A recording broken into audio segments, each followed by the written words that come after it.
বিনা চিকিৎসায় মানুষ মারা যায়, তা নিয়ে পার্লামেন্টে কোনো কথা হয় না। নদীতে বাদ দেওয়ার জন্য কথা নাই, খাল খনন নিয়ে ব্যস্ত। খাল খনন আমরাও চাই, কিন্তু নদীতে বাদ দিতে হবে আগে। আজকে নদীতে বাদ দেওয়ার ব্যবস্থা নাই।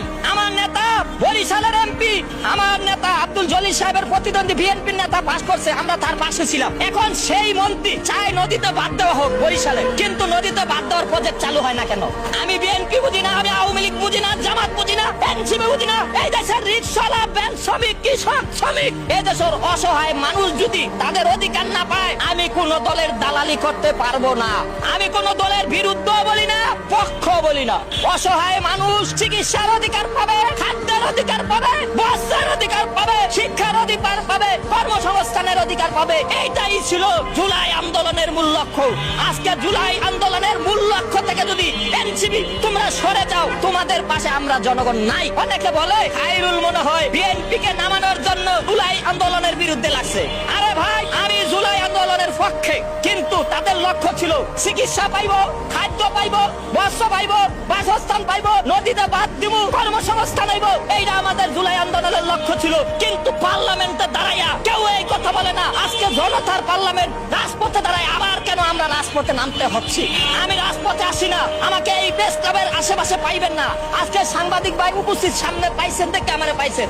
আমার বাড়ি আব্দুল্লাহপুর কেরানীগঞ্জ ছাড়া আমাকে আর মাঠে পাইবেন না। কারণ প্রতারক, ওরা প্রতারক, ওরা অসহায় মানুষের চিকিৎসার অধিকারের কথা পার্লামেন্টে তুলে ধরে না।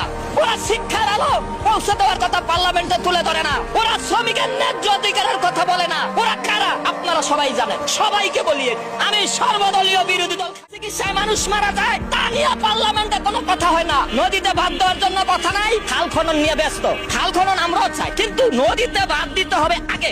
আজকে নদীতে বাদ দেওয়ার ব্যবস্থা নাই। আমার নেতা বরিশালের এমপি, আমার নেতা আব্দুল জলিল সাহেবের প্রতিদ্বন্দ্বী বিএনপির নেতা পাস করছে, আমরা তার পাশে ছিলাম। এখন সেই মন্ত্রী চায় নদীতে বাদ দেওয়া হোক বরিশালে, কিন্তু নদীতে বাদ দেওয়ার প্রজেক্ট চালু হয় না কেন? আমি বিএনপি বুঝি না, আমি আওয়ামী লীগ বুঝি না, জামাত বুঝি না, এনসিপি বুঝি না। এই দেশের রিকশাওয়ালা, ব্যাংক শ্রমিক, কৃষক শ্রমিক, এই দেশের অসহায় মানুষ যদি তাদের অধিকার না পায়, আমি কোন দলের দালালি করতে পারবো না। আমি কোন দলের বিরুদ্ধ বলি না, পক্ষ বলি না। অসহায় মানুষ চিকিৎসার অধিকার পাবে, খাদ্যের অধিকার পাবে, বস্ত্রের অধিকার পাবে, শিক্ষার অধিকার পাবে, কর্মসংস্থানের অধিকার পাবে। এইটাই ছিল জুলাই আন্দোলনের মূল লক্ষ্য।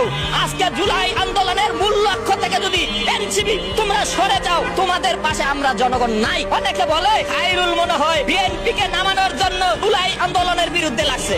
আরে ভাই, আমি জুলাই আন্দোলনের পক্ষে, কিন্তু তাদের লক্ষ্য ছিল চিকিৎসা পাইবো, খাদ্য পাইবো, বস্ত্র পাইবো, বাসস্থান পাইবো, নদীতে বাদ দিব, কর্মসংস্থান হইব।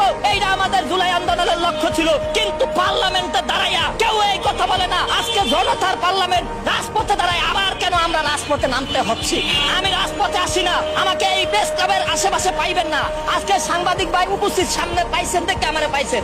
আমার বাড়ি আব্দুল্লাহপুর কেরানীগঞ্জ ছাড়া আমাকে আর মাঠে পাইবেন না। কারণ প্রতারক, ওরা প্রতারক, ওরা অসহায় মানুষের চিকিৎসার অধিকারের কথা পার্লামেন্টে তুলে ধরে না।